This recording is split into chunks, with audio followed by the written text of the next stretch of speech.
रोचाए वर्णन करूं अखंड स्वरूप की तार। सुपने में सत स्वरूप की किन कैना कसुराता। रात दिन बसे कर समय मेरा दिल किया रस सोए। क्यों न होए मोए बुझर किया ऐसा हुआ न कोई होए। किन कायम द्वार न खोलिया अबल से आज दीना। जो कोई बोल्या सो फना मिने किन पाया न बका होताना। अरस बका कहो बरनना सो बिच फना जिमी क्यों होए। अवल से आज दिन लगे बका सबदन बोल्या कोई। ये चेतन का बेजुथी जिमी सो सब जड़ तू जाना। जो थिर कावे और समय सो चेतन सदा परवाना। ये जूती रवे से और है और समय और न्यामाता। एक निमुना रस जानने पर बने न तफावता। सतलोक मृतलोक दो कहे और स्वर्ग कयामृता। जो नीके किताबें देखिए तो ये सब उड़स्य सात। इन जुती जिमी में कहता हो सात जूत हैं दोए। जब आगो अरस के देखिए तब इनमें न साचा कोये। अरस हमेशा कायम ये दुनिया तीनों काला। वाय ना वो ऐसी तो क्यों दीजे अरस मिसाला। ये बारीक बातें अरस की इत दिल जुआ पहुँचे नाए। ये हुकुमा के वे आका इलमा हुक्म के माए। सत सुख कई स्वरूप में कई आनंद आरामा। कई खुशहाली को बिया अंग सुते नाथों जामा। अरस सबे है चेतन हर चीज में सब गुना। सब न्यामत एक चीज में कभी न माए की ना। इन जुती जिमी में वर्णना सतु स्वरूप को कह न जाए। जो कहो कानो न सुनी सो क्यों जीव हृदय समाए। ये लीला जाने श्रेष्ठ ब्रह्म की जाय पहुँचा हुए तारतामा। ये दृष्टा पुरन तव खुले जाय अबला कर इलामा। कह बेदा बेरा तो कछुए नहीं जैसे आकाश फूला। ये चौदे तब का जरा नहीं ना कछु दाल न मूला। कते वे बियों कया चौदे तब कये जो एक जरा नजर न आवई जाके तुक न होए दोये। ऐसा चौदे तबक कनी मुना क्यों अक को दिया जाए। ये शब्द जुति जीमिका क्यों सकी अरस पहुँचाए। कही जाए न शोभाई न मुखा ना कछु दई जाए साक। एक जरा अपन पहुँचई जो शब्द कहिए कई लाख। ना रस बका किन देखिया ना कछु सुनिया कान। तरफ भी किन पाई नहीं तो करे सो कौन बयान। एक कया रसा जिमा दूजा सदर तुला मूता। तीसरा कया मलकूता जो अरस फिरस्तों का। ये तीनों अरस मुखते कहे पर बेबरा न पासे की न। ये दुनिया क्यों समझे हकीकत खोले भी न। हक हुकुम जाहिर हुआ नवाली हुए मेहरबान।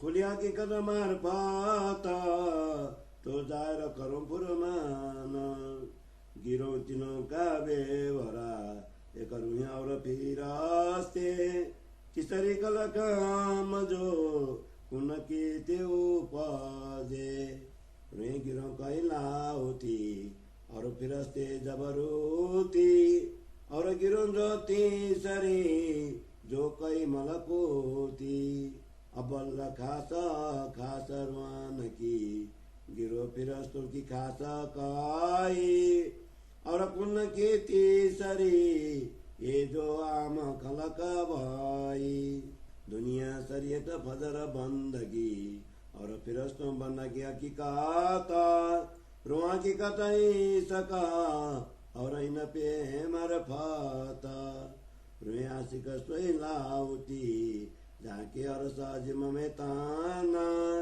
कया के दोस्ता रुए कदीमी जो उतरे अरस मोमाना अरस कया दिल मोमिना जो मोमिना दिल आशा का सो मोमिना कसुएरा कहीं बिना रस भका का सोई मोमिना जानियो जोड़ा बेचौदे तबा का एक अरस के साहेब बिना और सब करे तरह का उतरे हैं अरस से वो वे कहे मोहम्मद मेरे भाई सो आकर रखूं आवसी ये जो ए लैलाई वे फाकिरांती माए मुझे उठायो नोम अकबर का तो दुनिया मिने ओसी सबई नौ से मोए इलम दिया कने सोई न को देसी मामा आकर बढ़ाई नो की कहे मुसाफर जिसे तमामा ए मांग्या लिए कपे मुझे उठाइयो आकर आता मेरी के यारों मिने मैं पाऊँ ये निस्बता इमाम जाफर सादिका उन्होंने मांग्या कपे मुझे उठाइयो आखरता मेदी के यारों में मूसा इब्राहिम इस्माइला जिकरिया ये सलेमान दाऊद मांग्या मेदी जमाना उस वक्त उठाइयो सुभाना लिखायो फुरमान में सब आवेंगे पैगंबारा जासी जलती दुनिया सब पे कोई सके न मदद कारा आकर मोहम्मद सदावसी और आग न छुटी किनासे सब चले आग दुजाक की एली क्या जार फुरमान में सब पैगंबर शर्मिंदे होसी भी चाकराता इधर चिपिना रहे काचुए खुले पटा की कटमार फाता पीठ देवे दूनी को जो मोमिना मुतलाका देखो कौला समान के सब बोले बुधमा फाका भाई मैले बाहर जले सो तो कहे मुना फाका मासी वाला छोड़े मोमिना जामे कुपर नहीं रंचा का पाक दिल पाक रुआ जामे जरा न साका जाको ऊपर न दीमका एक जरा नर के बिना का सरवर एक मोमिन के कई कुट मिलो खला का जाको मेरा करे मोमिना ताई सुपने नहीं दो जाका तुम सुनो मोमिनो वचना जो धनिये कहे मुझे आए साथ आया अपना खेल में जो ली जो सबे बोलाए मैं कया पसरी मुखा तेरी अर्श से आई आताम तो कौन दिया अपना हित जान के अकबकार सैलामा निज हुकुमाया सिर मोमिनो जिनके ताले निज नूरा ऐसे ताले हमारे रूह के हम क्यों न करे अकजौरा ब्रह्म सृष्टि उति ब्रजरास में प्रेम तो लक्ष्य बीना सो लक्ष्य ल्यावल करुला परन था किरैलम पुराण जोलो मुत लगैलम ना खरी तोलो क्या करे खासो माता पहचान करनी मुतलका जो गई का किलोता लिख भेजा फुरमान में अकर मुझे सराता सो पाए लमा कके जब खुलिया की कदमर फाता जो कीजे वर्णन कबका ओए जो समेरा हुकुमा निस्वता का देसो और आकर सकैलामा अर सरबाओं को चाहिए होले रो की नजारा तब देखे आम खलाक को जो के लके कबूतारा तोलो न लेबे निमुनाई नका न लेबे नका रसामा अकबिना कसुए न रखे अर सरबाओं यही लामा इटा सब मुतलकियां चाहिए वर्णन करना मुतलाका ले क्या कर जाए रहो ऐसी सूरत बका जाता का ले क्या बोला पुरमान में जाए रहो क्या माता जोलो वे लमा मुकैदा तोलो जायर ना कमर फाता जेती चीजे अरस में सो सब मुतलक न्यामाता सो मुतलक लमा बिना क्यों पाया का किलोता ये जो चौदे तबक का बात न तिन बात न का बात न नूरा ताको बे बात न नूरा बिलांदा के ना तिन बिलंदा का बात न दौरा ये बात न रस बारे किया सोए मुतलक क्यों इलामा अरस बका करे जायरा सब बिसते वे हुकुमा वर्णन करे बका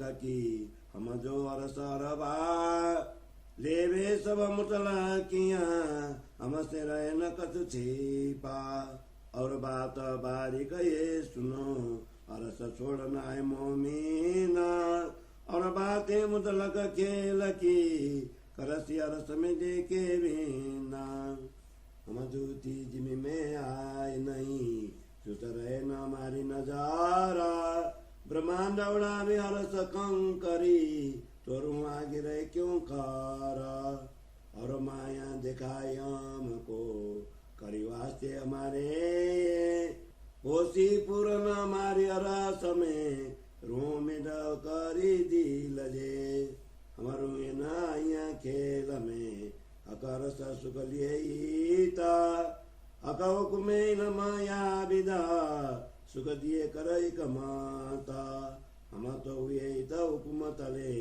मैं न हमारी आम में ये मैं बोले अक का हुकुमा यूं बारी कर समायने हुकुम किया चाहे वर्णना ले अका हुकुम मुतला का करना जार बित चुती जिमी जिता चुती न कबू की न साका जिम ये त्याग जस गाइया दुल्हनी का बेवरा कारा हके हुकुमा तो अपने लिया जो दिया था मोहम्मद के सिर पारा जो दिया था मोहम्मद के सिर पारा जिन्हें ये त्याग जस गाइया दुल्हनी का बेवरा कारा हके हुकुमा तो अपने लिया जो दिया था मोहम्मद के सिर पारा जो दिया था मोहम्मद के सिर पारा चौपाई पैसा थी परकन एक चौपाई पैसा थी बोलो श्री प्राणनाथ प्यारे की जय।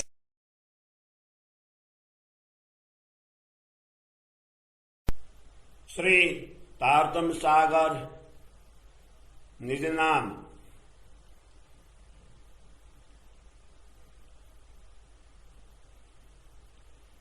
श्री श्रृंगार ग्रंथ प्रारंभ।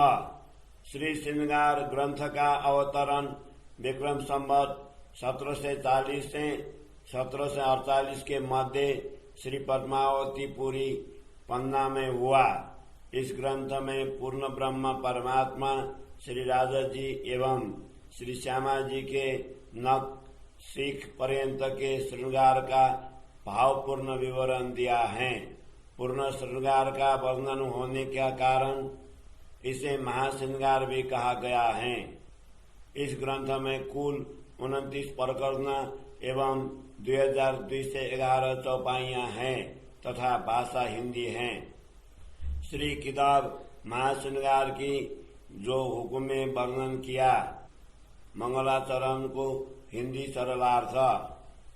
महामती कहते हैं, हे मेरी आत्मा, श्री राजा जी ने मुझे गुरुतर दायित्व सौंपा है। अब तू उनके श्रृंगार का वर्णन कर।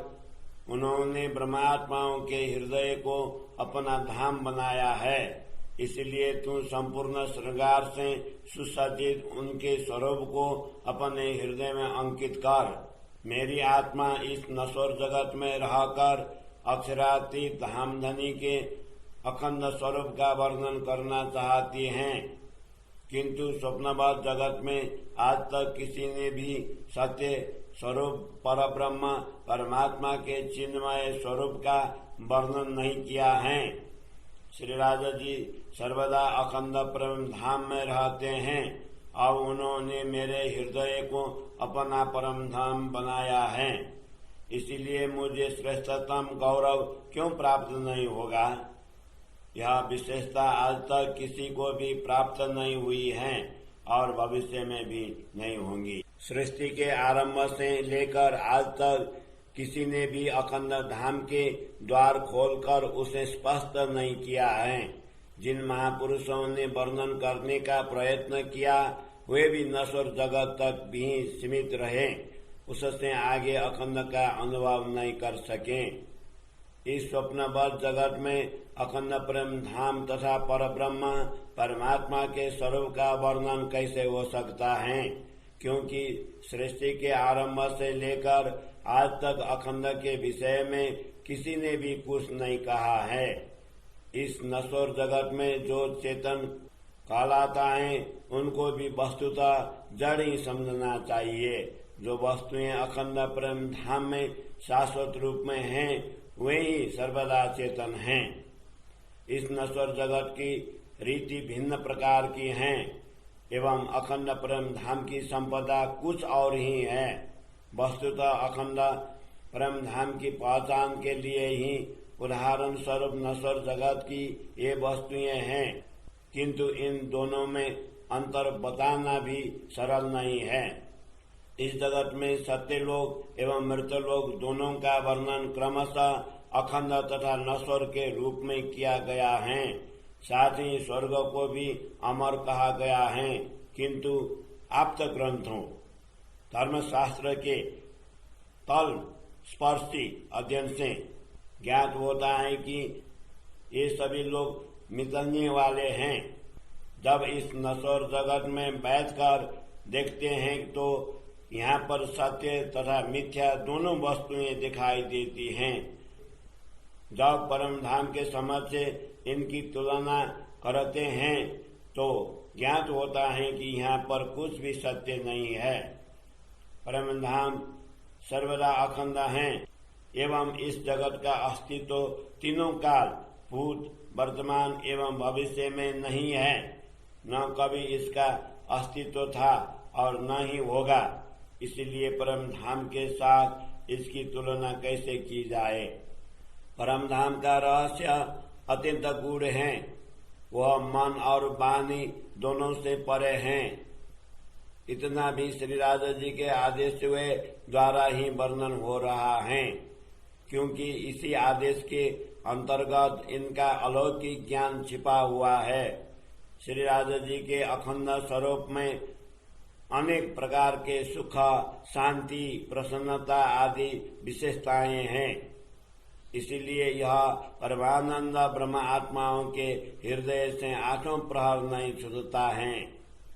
परम धाम की सभी सामग्रियां चेतन स्वरूप हैं। वहाँ की प्रत्येक वस्तु में सभी गुण विद्यमान हैं। इस प्रकार परम धाम की प्रत्येक वस्तु में सभी अमूल्य निधियां निहित हैं। कहीं भी किसी वस्तु का अभाव नहीं है। इस स्वप्नवत जगत में बैठकर अक्षरातीत परमात्मा के अखंड स्वरूप का वर्णन नहीं किया जा सकता। जिनके विषय में आज तक किसी ने कुछ भी नहीं सुना है, वह स्वरूप जीव के हृदय में कैसे अंकित हो सकता है। परम धाम की इस ब्राह्मी लीला को ब्रह्मात्माएं ही जान सकती हैं, जिनको तारतम्य ज्ञान प्राप्त हुआ है। उनकी दृष्टि तभी पूर्ण रूप से खुलेंगी जब उन्हें आरंभ का, शास्त्र आदि का एवं अंतिम समय तारतम्य ज्ञान प्राप्त हो जाएगा। जब उन्हें आरंभ का शास्त्र आदि का एवं अंतिम समय तारतम्य ज्ञान प्रयोग हो जाएगा। वैदिक ग्रंथों में इस विराट ब्रह्मांड के विषय में इस प्रकार कहा है कि आकाश पुष्प की भांति इसका कोई अस्तित्व नहीं है। इस ब्रह्मांड के 14 लोकों का लेश मात्र भी अस्तित्व नहीं है। न इनका मूल है और न ही शाखाएं हैं। इसी प्रकार कतिपय ग्रंथ में भी कहा गया है कि 14 लोक युक्त ब्रह्मांड अस्तित्वहीन है। यह तो दृष्टि में भी न आ सके ऐसे छोटे से अणु के समान है, जिसको 2 भागों में विभक्त नहीं किया जा सकता।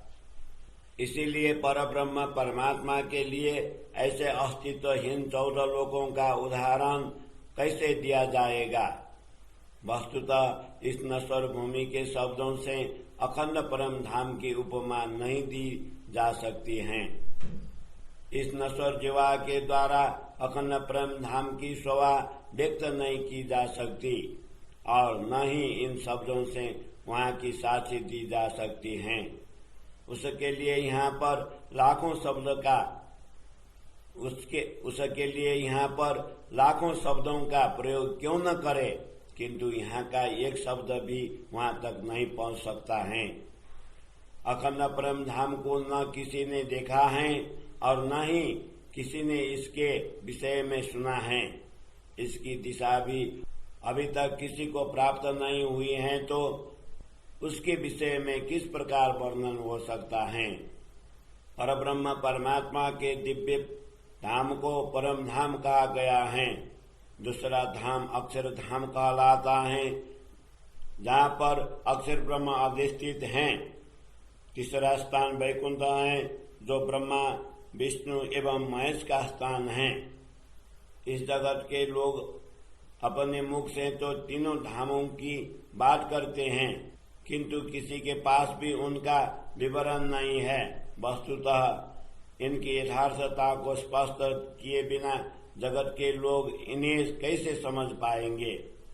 अब तो श्री राजा जी का आदेश, सदगुरु श्री देवचंद्र जी की असीम कृपा तथा रसूल मोहम्मद की साक्षी प्रत्यक्ष हो गए हैं। इनके द्वारा परम धाम के यथार्थता, ज्ञान, हकीकत एवं मूल पहचान विज्ञान मार्फत हो जाने से अब मैं कुरान के रहस्यों को स्पष्ट करता हूँ। कुरान में 3 प्रकार की सृष्टि का विवरण दिया है। उनमें सर्वप्रथम ब्रह्म सृष्टि, रूह तथा दूसरी ईश्वरी सृष्टि फिरस्ते अखंड हैं, एवं तीसरी जीव सृष्टि आम खलक परमात्मा के द्वारा खोजा अथवा कुन कहने मात्र से उत्पन्न हुई है।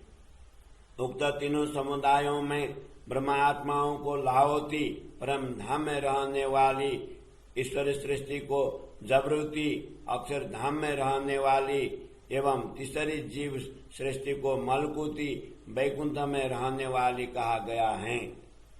इसी प्रकार ब्रह्म सृष्टि को खासल खास सर्वश्रेष्ठ, ईश्वरी सृष्टि को खास श्रेष्ठ एवं कुन कहने से उत्पन्न तीसरी सृष्टि को आम खलक सर्वसाधारण जीव कहा गया है। ये तीनों में सर्वसाधारण जीव कर्मकांड श्राव के द्वारा औपचारिक उपासना करते हैं एवं ईश्वरी सृष्टि ज्ञान के द्वारा उपासना करते हैं।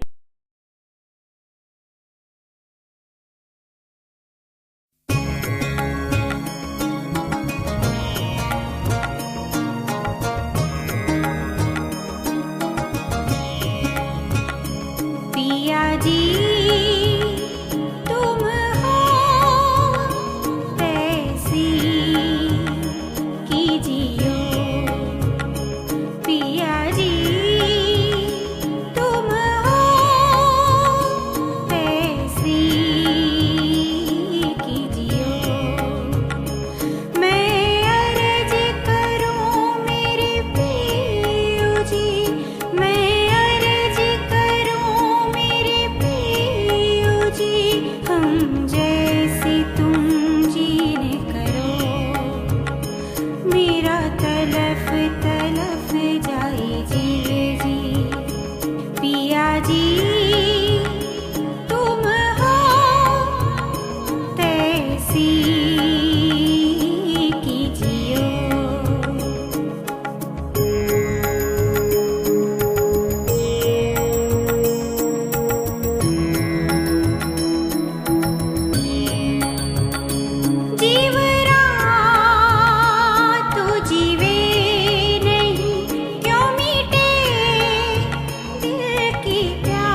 ऐसी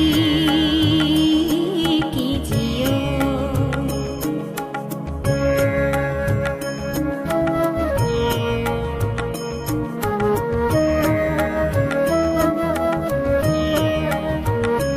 आसविरानी तो करूं पिया, जो कोई दूसरा हो।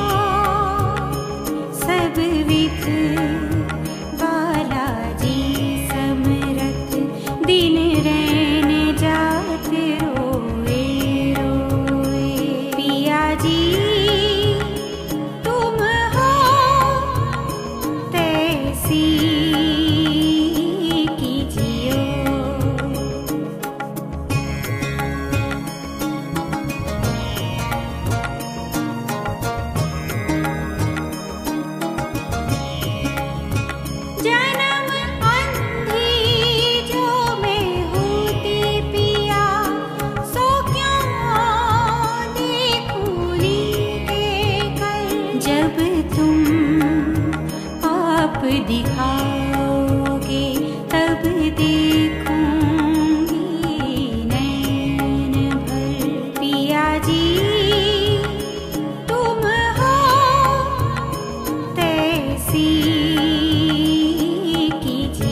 जी